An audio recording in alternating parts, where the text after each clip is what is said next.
Well, good morning, everybody. It's me, Mitch. It's a gorgeous morning, very brisk, on for a walk. And today, I want to talk to you about something that's very important, and that is the three subtle little things that you need to watch out for that probably make up what derails most of the diet attempts that we've all done through our lifetime.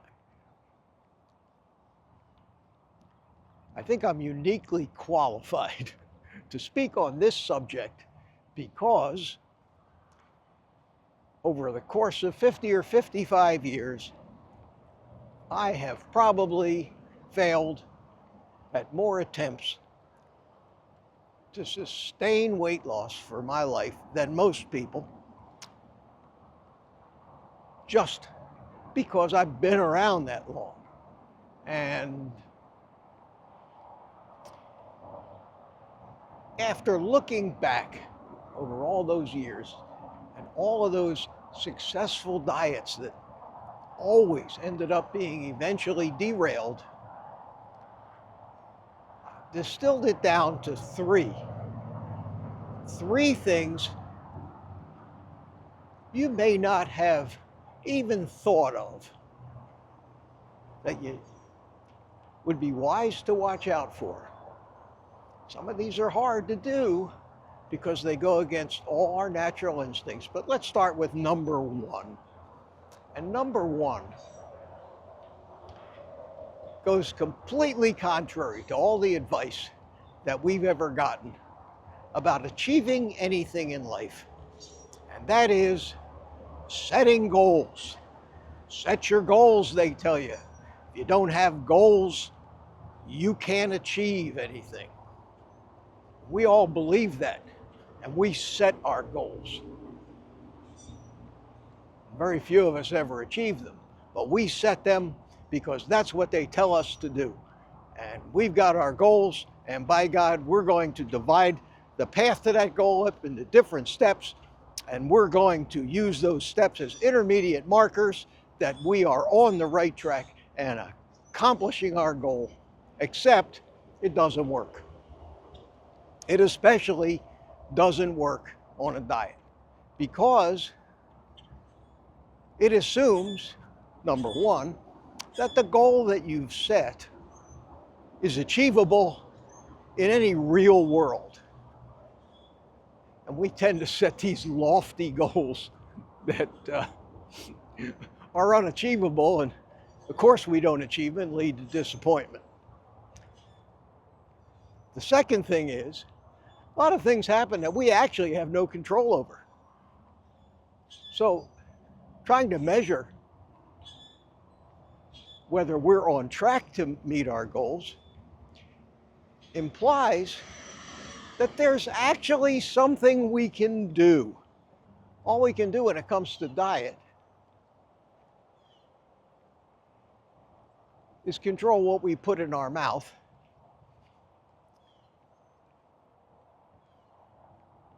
and most of us can't even do that because of addictions. So here we have a goal. And how do we know? How do we know that we're on track to achieve our goal? We have to have some daily measure of it, and that's generally the scale. And we set these goals, and they're arbitrary. And I hear it all the time. I want to lose 65 pounds by the end of the year. Well, great. And I want to make $17 million by the end of the year. Maybe I could if I won the lottery. Maybe you could lose 65 pounds if you have a certain amount of luck and your body cooperates. But the odds are that the goals that we set for ourselves are, even if they're not unachievable, progress towards that goal is not really measurable. What comes of this? inevitable disappointment. Very few of us are ever ahead of our goals over time. And with diet, unfortunately, your body, in its chemistry, the speed with which you get healthy and lose weight are basically unmanageable on a day-to-day basis based on a reading on a scale that might go up and it might go down. Because on a diet, your body is set in its ways and you're throwing a complete paradigm shift.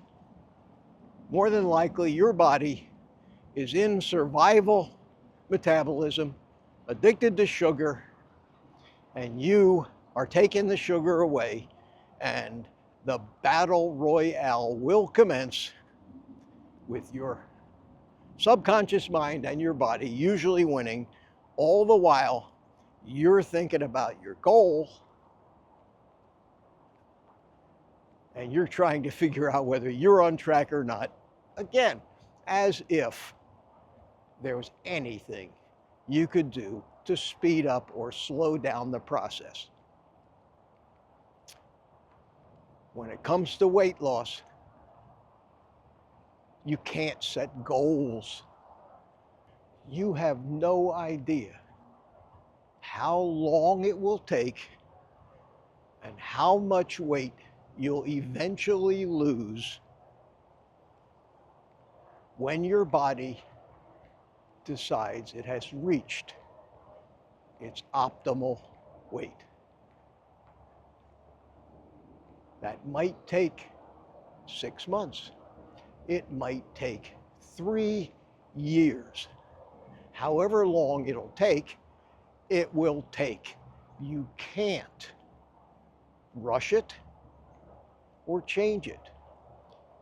It took years and years and years for you to settle into the metabolic way that you're living now. Changing that will take time, and you have to resign yourself to the fact it's going to take as long as it takes. The caveat is you have to remain consistent. You have to follow the simple rules of the carnivore diet. You have to eat the right foods. You have to settle into the routine. That's a job in itself. But forget the goals. They will only frustrate you, because measuring against those goals is a diet killer. And we've all fallen into that track. You'll hit a set point, you'll get frustrated. This ain't working. Back up again you go. Number 2 on my list of things that'll derail you is something you learned how to do in the 1st grade, and that is count. Don't count anything. Don't count calories. Don't count grams of carbohydrates. And if you're on carnivore, not keto, don't count ketones. That also holds true for measuring things.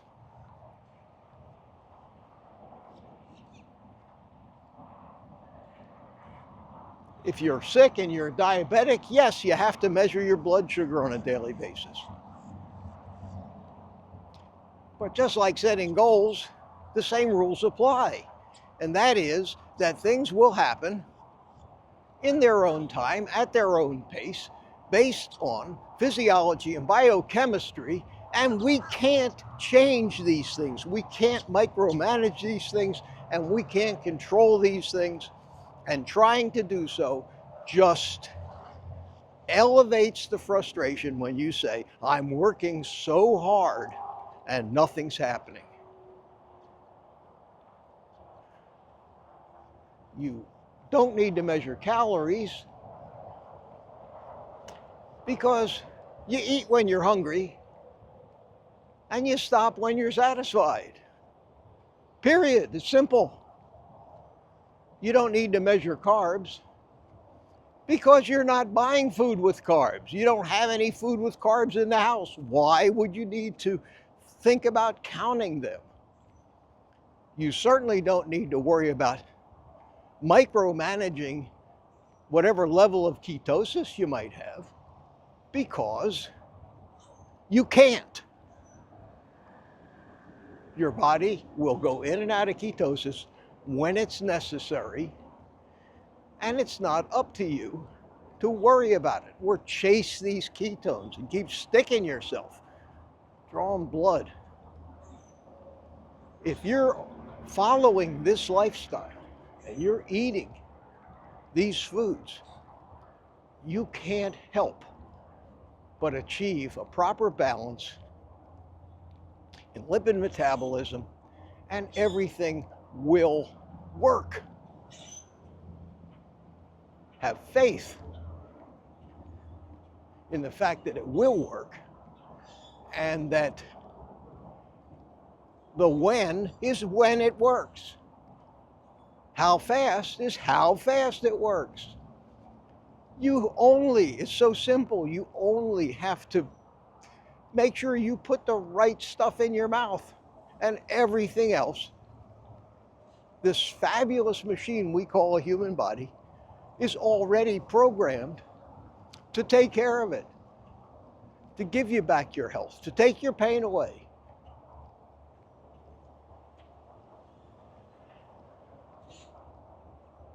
To adjust your weight to a proper, optimal weight that it needs to be healthy. The right amount of stored fat to supply energy when you need it. Not too much, not too little. But it takes a while. It takes a while for you to adapt and learn what you need to get yourself out of this survival mode and into healthy living mode, a mode with which most people have never been in since birth these days and are unfamiliar. So number 2, don't count calories. If you want to measure anything, keep track of how many pounds of food you eat a day. You'll find that without even trying to control that, you'll settle into a certain amount of food, and that's what you'll be eating every day. Me, 2 to 2.5 pounds of food every day. I don't gain an ounce. I don't lose any more weight. It took me 1.5 years to finally settle in, but after about 6 months, I was at this weight or close to it, and the few pounds up and down has finally settled out to pretty steady every day. Most people don't have the patience to think it's going to take me 1.5 years. Just revel in the fact that you're going in the right direction. So that's the second thing. The third thing that'll derail you is very closely associated with the other 2 that I just talked about. And that is the need for some kind of daily reaffirmation that you're succeeding kind of a good job. And how do we get that? We get that by measuring or trying to measure things that never settle down and are not in any way going to be constant in this battle that your body's having adapting to a healthy fat-burning metabolism from a lifelong panic emergency survival fuel of sugar burning. And it's a battle. And it speeds up and it slows down and it switches course as it tries to find its equilibrium. And you can liken that to a car with a drunk driver swerving down the highway, going back and forth, always overshooting, always coming back, overshooting that way and coming back, overshooting that way and coming back. That's what your body is doing. You've made a drastic change. It's trying to learn to live with that. And the things that are going to be happening to you on a day-to-day basis are going to be a roller coaster of ups and downs. I lost weight, yay! Next day, oh shit, I gained weight. Oh, next day, hey, I lost weight again, hey. Then, I don't know, I've stalled. My scale's been the same for a month now. Those things happen constantly, every day. You've all heard the term set point. Your body is learning where it needs to adjust all of its chemistry, especially metabolism, to best prosper on this new paradigm that we call fat-burning metabolism. And you have to go along for the ride. And you're not driving either. You may think you're driving. The only control that you have is eat meat, eat when you're hungry, stop when you're full, maybe take some electrolytes, drink when you're thirsty. That's it. All natural things, and you don't even have to know when. Your body gives you the cues between hunger and satiety. In the beginning, you have to figure it out, but pretty soon it'll settle into a routine, require little or no thought, and just let it happen. And if I have to finish this on any advice that took me 75 years to finally learn, that is, come to terms with yourself. Trust